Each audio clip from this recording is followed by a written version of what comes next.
Fala galera, tudo bem? O assunto de hoje por aqui é Barcelona e tem muita coisa acontecendo, né? Então é um tema muito amplo, eu vou tentar resumir um pouco, atacando alguns dos tópicos aqui. Isso vai render mais vídeo mais pra frente, a gente tem algumas dúvidas no ar ainda em relação a algumas das decisões, outras coisas já estão mais encaminhadas, então acho que dá pra gente abordar de uma forma, dessa vez, um pouco mais genérica mesmo, o que pode acontecer nessas próximas semanas, meses, anos, porque isso também é uma grande dúvida. Qual vai ser esse espaço de tempo que o Barcelona pretende colocar em prática as mudanças? Se elas vão acontecer agora, se elas só são possíveis depois de uma mudança na gestão do clube também, e aí gestão, tô falando de direção, de presidência, então tem tantas coisas pra gente falar em relação ao Barcelona hoje, então até para não virar um vídeo muito grande, com coisas que ainda não estão muito certas, por exemplo, a contratação do Koeman ainda não foi confirmada, o Ronald Koeman deve ser o treinador do Barcelona,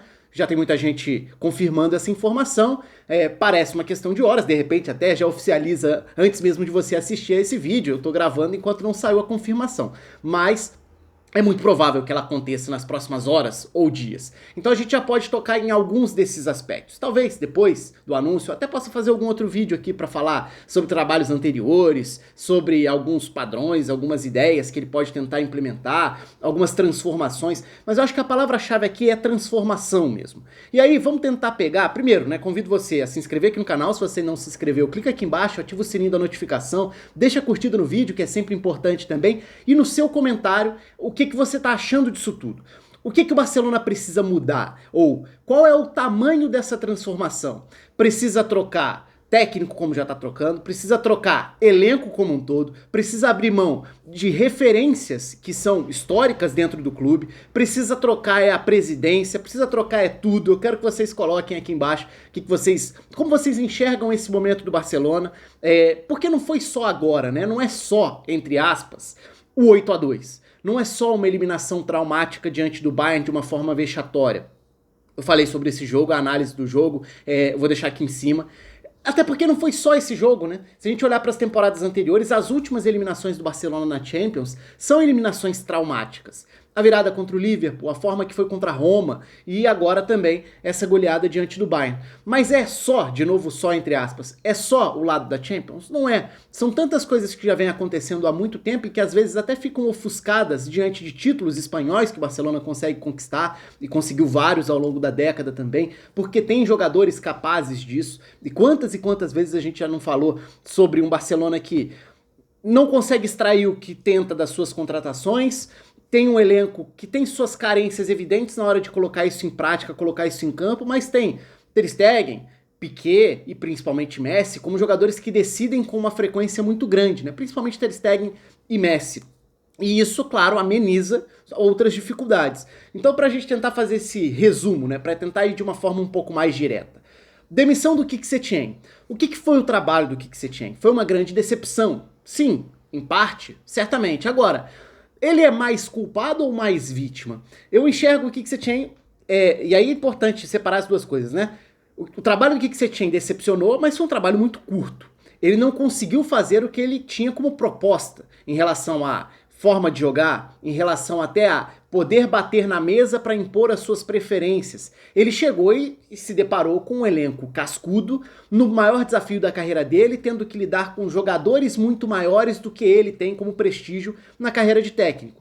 Talvez o Quique Setien fosse o treinador certo na hora errada, porque ele tem ideias que tinham muito a ver com o Barcelona, hoje já não tinha um elenco muito compatível com as ideias dele, pega um clube que é um ambiente extremamente viciado dos últimos anos, com problemas conhecidos e com muita dificuldade para você virar a chavinha, mudar a rota, mudar o rumo, e ele acabou sendo mais um nesse bolo. O que, de certa forma, aumenta também o mérito quando a gente olha um pouco para trás para o que fez o Valverde, que era um treinador que não tinha exatamente as características mais compatíveis com o Barcelona, mas que conseguiu implementar de uma forma diferente o estilo dele, que era um pouco mais pragmático, um pouco diferente do que a gente imagina e associa imediatamente ao Barcelona, mas ele conseguiu fazer um time um pouco mais híbrido ali, conseguir dar competitividade ao time. Empolgou, encantou? Não. venceu, foi competitivo, teve acertos, teve erros, não saiu por acaso também. Mas na época em que ele sai muito queimado, né? Ele sai como se fosse um traidor da história do Barcelona. Quem é esse cara passando por cima do que o Barcelona tem que fazer?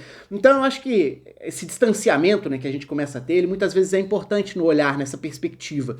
Então talvez o fracasso do Quique Setien, que eu volto a dizer, acho que não foi só culpa dele, decepcionou, mas foi um trabalho muito curto, e talvez fosse o cara certo na hora errada, em outro ambiente, talvez o estilo de jogo do Quique Setien fosse muito compatível e agradável de ver no Barcelona, mas isso também levanta essa bola do olhar para trás e tentar mudar um pouquinho aquela imagem final que ficou do Valverde como se fosse o centro e o dono de todos os problemas. Tira o Valverde que os problemas vão ser solucionados imediatamente.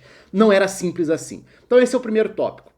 Quique Setien, o contexto, a forma como ele chegou, não durou e sai. A troca era inevitável, né? Não tinha muita dúvida em relação a isso. E de novo, não necessariamente por achar que ele seria incapaz de mudar isso, mas simplesmente por achar que agora ele já tinha virado mais um dentro de um ambiente que precisa de chacoalhão, precisa de mudança. E não é um chacoalhão simples do fato novo, vamos trazer qualquer outro cara, e sim uma mudança muito maior de estruturação interna. E aí tá um ponto que talvez seja o mais importante, porque vai esbarrar em os próximos 3 tópicos, basicamente, né? Já que eu tinha pensado em 4 tópicos para falar, que o primeiro era a saída do Quique Setien. Mas a nota do Quique Setien, da demissão, da saída do Quique Setien, o Barcelona coloca no site oficial que a saída do Quique Setien é a primeira decisão de muitas que vão encaminhar o clube para uma grande reestruturação. Reestruturação é a palavra utilizada pelo Barcelona na nota oficial. E aí a gente levanta outros pontos. Qual é o tamanho dessa reestruturação? O que o clube está disposto a fazer? E aí eu já vou engrenar nos outros 2 tópicos porque eles estão todos interligados. Reestruturação é a palavra, mas a diretoria, inclusive, confirmou a data das eleições, antecipando, mas não mudando tanto assim. As eleições do Barcelona vão ser em março de 2021, o que significa que a temporada 2020-2021 é de responsabilidade da atual gestão, é de responsabilidade da atual direção. Então, a reestruturação ampla, profunda que o clube vai passar, vai ser administrada pela direção que está lá e que tomou tantas decisões, no mínimo discutíveis, nos últimos anos. Então, essa reestruturação não corre o risco de ser uma mudança que vai ter que passar por outra depois se essa chapa, se esse lado for derrotado nas eleições? Qual vai ser o nível de satisfação que a diretoria vai querer e precisar dar agora se quiser recuperar parte do prestígio? Vai ser abrindo mão das suas referências? Vai ser eventualmente não segurando ou tentando fazer o possível para segurar o Messi, que é uma outra questão? Eu nunca acreditei muito na possibilidade do Messi sair do Barcelona, acho que isso é importante dizer, porque especulação tem o tempo inteiro, e eu costumo dizer que eu não dou a mínima atenção a 95% das especulações do dia a dia, em noticiário, em notícias e tudo. Acho que é sempre importante esse papel de filtrar as informações. Mas agora, diante de todo esse contexto, as informações passam a ser mais relevantes. Então elas passam sim a ter um peso, inclusive no ambiente político do clube, inclusive em relação às decisões, quais serão e qual vai ser o futuro do clube. Nunca pareceu tão possível uma eventual saída, ou no mínimo a discussão sobre a permanência do Messi no Barcelona. A gente poderia fazer horas aqui de debate sobre para onde ele iria, onde seria melhor, o que seria legal. Vocês podem deixar aí nos comentários também. De repente até faço um vídeo mais pra frente sobre, embora eu não goste muito de especulações, mas separando as coisas. Uma coisa é especular futuro, qual seria o destino. Outra coisa é reconhecer que neste momento a instabilidade é tamanha que sim, há uma dúvida sobre qual é o futuro do Messi. Então, eu acho que é importante separar esses 2 lados da abordagem ao tema Messi. E aí, engrenando em outro tópico, né? A gente falou de reestruturação, eleições e Ronald Koeman. Ele é o treinador para chegar e mudar. Ok, ele tem na carreira não só a ligação com o Barcelona como jogador indiscutível, mas também ele tem na carreira vários momentos em que ele foi esse cara, o responsável por reestruturar, por reformular elencos, por bater de frente às vezes com lideranças, por chegar como cara com respaldo para virar essa chavinha. E o Barcelona teve que passar por isso, né? O Barcelona teve, é que agora já é um passado tão distante, mas o Barcelona pré-Rijkaard, pré-Ronaldinho, foi um Barcelona que teve sérios problemas diferentes, técnicos, muita dificuldade para render num nível minimamente aceitável. É que depois a transição, quando o time contrata e chega o Ronaldinho e o trabalho do Rijkaard flui justamente numa primeira transição ali do Barcelona, e aí depois essa transição pro Messi ela acaba sendo tão bem sucedida que a dificuldade de você fazer uma transição abrindo mão de nomes como o Ronaldinho, ela acaba sendo superada com uma naturalidade que não é normal, né? Você não abre mão de um dos maiores jogadores da história do clube e acha que no dia seguinte vai ter um sucessor ali jogando 15 anos em altíssimo nível como o melhor jogador da geração. Foi o que aconteceu com o Barcelona na transição do Ronaldinho pro Messi. Então até que ponto é traumático você pensar em abrir mão do Messi nesse momento? Não me parece muito lógico abrir mão do Messi, mas outras figuras a gente pode questionar. E aí já estão circulando vários vídeos do próprio Ronald Koeman há pouco tempo falando sobre o Barcelona, falando sobre pensar na espinha dorsal e não entender, e entender que o Barcelona tem o Ter Stegen, e aí ele fala da espinha dorsal indo bem na faixa central do campo, né, os pilares do time, e deixando muito claro que para ele a defesa do Barcelona precisa de modificação, o meio-campo do Barcelona precisa de uma modificação radical, então aí tá claramente direcionado para a figura do Busquets, por exemplo. O Barcelona tem outros nomes. O Koeman conhece bem o Frenkie de Jong e sabe que o De Jong, ele já falou sobre isso também, sabe que o De Jong no Ajax e na seleção holandesa desempenha outra função em relação a que ele vinha fazendo no Barcelona. E isso tem tudo a ver com a função do Busquets, com a figura do Busquets. A própria questão do Arthur tem muito a ver com isso, eu falei sobre isso na época da troca ali, Arthur Pjanic, deixa o vídeo aqui em cima também, para quem quiser assistir, tem a ver com esses aspectos táticos também. Então, e no próprio ataque, então, a gente tá falando de uma reestruturação que tende a ser muito ampla se quiser ir nessa linha de discurso. E aí a gente esbarra numa outra questão, então são tantas, né? Mudança de técnico, reestruturação, eleições. Quem vai tocar essa mudança? Vai ser essa diretoria agora? Mas e se essa reformulação não for a da cabeça dos futuros dirigentes, de um futuro presidente que queira mudar isso tudo de novo? Vai ser o Koeman um cara com respaldo para fazer esse tipo de mudança? Quais são os jogadores que ficam? Quais sairiam nisso tudo? É muito amplo, né? É um debate muito amplo. E tudo isso, quando a gente fala em reestruturar, geralmente nos grandes clubes a gente pensa em vende um monte de gente e contrata um time inteiro de novo. Não é a realidade financeira do Barcelona hoje. Então nem faz sentido ficar especulando, contratar 500 jogadores, porque isso não está de acordo com a realidade financeira do clube hoje dentro do mercado. Então não é uma questão fácil.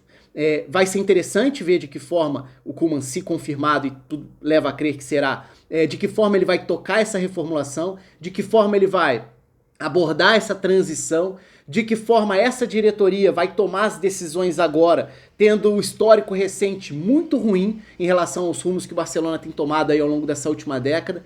Enfim, quero saber de vocês, é um tema muito amplo, quis passar por vários dos tópicos, sabendo que muitos outros podem ser abordados aqui, inclusive, só para falar rapidinho, né? Um que talvez seja a primeira reação que eu tive.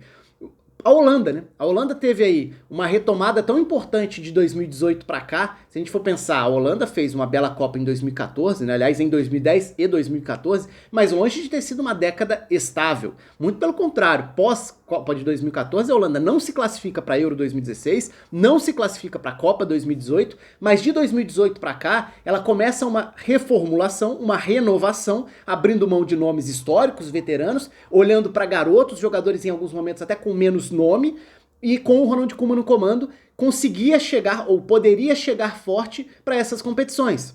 A Euro, que acabou nem acontecendo em 2020, né, que ficou para 2021, pensando mais para frente na Copa em 2022, então aí também tem um baque grande para a Holanda, né? Perde o cara que estava liderando esse processo de renovação, de reformulação, e que agora vai para uma outra reestruturação que a gente não sabe muito bem até onde vai ser, quando vai ser, de que forma vai ser.